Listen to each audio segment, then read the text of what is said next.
সে আগামীকাল কবে কোন দিন রোজ কিয়ামত হবে যখন, যদি জানো তুমি প্রাচীন আবাস বলো তবে তার রূপ কেমন। জানো নাকি তুমি শতবর্ষের মুর্দাতহীন মরণে ছাউয়া, রোজ কিয়ামত প্রতি মৃত্যুর পিপাসা বিধুর চরম চাউয়া। পরম কাম্য রোজ কিয়ামত গোপন চাউয়া যে মরণে তার, পড়ি নাই ফাঁদে হইনি শিকার, নাই সংযোগ সাথে আমার। মৃতলাশ আমি শতবর্ষের 100 বছর হয়েছে পার, তবু নই আমি পেরেশান এই আধার জঠরে মৃত্তিকার।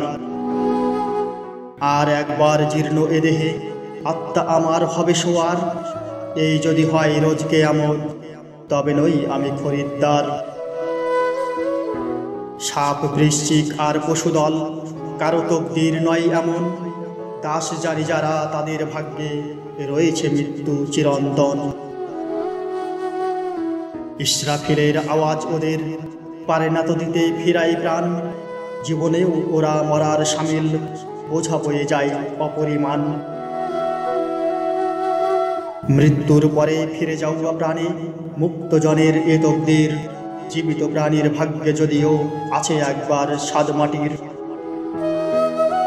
দুনিয়ায় ছিলে গোলাম কেন তা বলনি জালিম দীর্ঘদিন, বুঝেছি এবার কি কারণে কেন আমার এ খাক কাল কঠিন।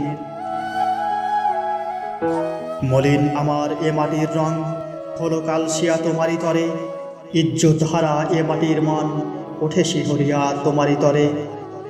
শোনো পাকজাত মালিক আল্লাহ, শোনো ফরিয়াদ আজ আমার, পানাহ দাও খোদা গোলামের লাশ থেকে পানাহ চাই হাজারবার। এই পদ্ধতি প্রাণের যদিও আনে সৃষ্টিতে বিপর্যয়, তবু রহস্য জিন্দেগানির এ পথেই হয় জীবনময়। জলজলা ওই ভূকম্পনের যে আঘাতে ওড়ে খাড়া পাহাড়, সে জলজলাই আধিত্যকাই ফিরে আসে ফের নৌবাহার। অপরিহার্য সৃষ্টির পথে চরম ধ্বংস বিশ্বত্রাস, জীবনবোধের জটিল চক্রে এই সমাধান এ আশ্বাস।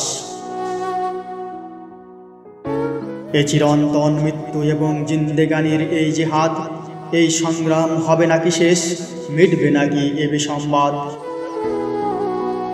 পুতুল পূজার মোহ থেকে মন পায়নি তো আজও তার নাজাত, জ্ঞানী জ্ঞানহীন হয়েছে গোলাম প্রভু যে ওদের লাতমানাত।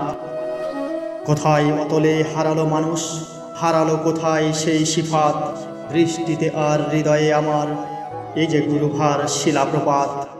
কেন মানুষের দুঃখ রাতের শেষে নামছে না আজ প্রভাত।